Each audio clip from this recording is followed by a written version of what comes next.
দেখ ভাইস্তে, না জাইনে শুনে এই আমের নাম যেন হুট করে কইয়ে ফেলিস নেই। এ আমার বাইরের দেশের তে নিয়ে এসে লাগানো, এ তুগার এলাকায় নেই। এই দেখ কি সিস্টেম, দেখ এক কোলে আম ধরে রয়েছে আর এক কোলে বল, তার মানে এটা 14 মাসে। না তা আমরা দেখতে একটু ভিন্ন চেহারায় আছে, অন্যরকমই নতুনই। তাই বলে মাস আবার 2 কেন বাইল 12-14 হয়ে গেল, বইল হয়েছে, আবার এখন গাছে আমও রয়েছে, আমের আবার বিভিন্ন সাইজ। বাহ, তো বাম্পার ফলনের জিনিস। তা চাচা, এ কোন জাতের আম গো বাপু? ভাইস্তে, এই আমের জাতের নাম দিয়েছি আমার আপন বউ।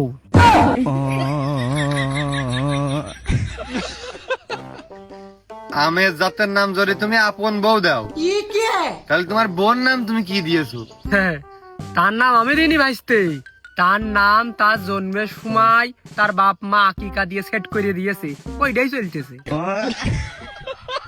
আহ, সেও ভালো। তা আমের জাতের নাম আপন বউ, মানে এই নামকরণের সাথে তোমার এই আমের নামকরণের ইতিহাসটা যদি আমাকে একটু উল্লেখ করে তুলে ধরতে।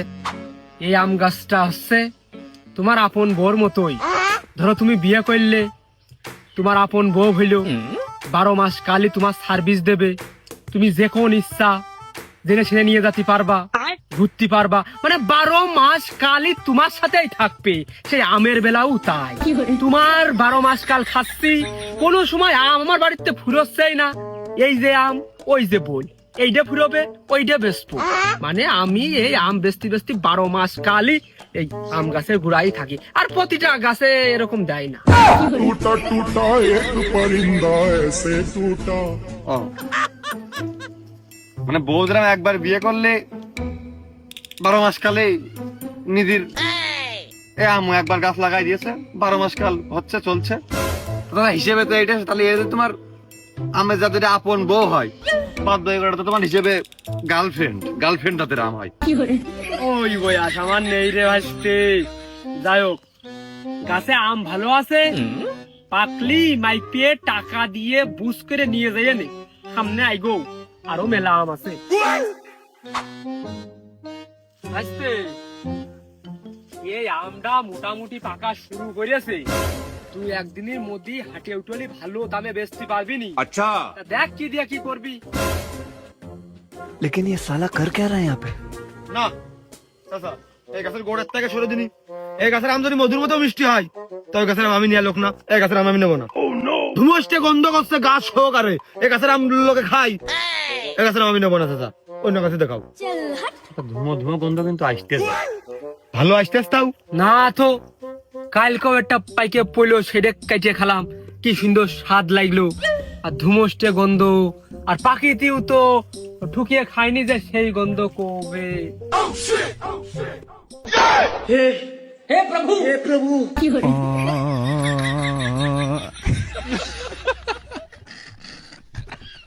আমার ভুল হচ্ছে।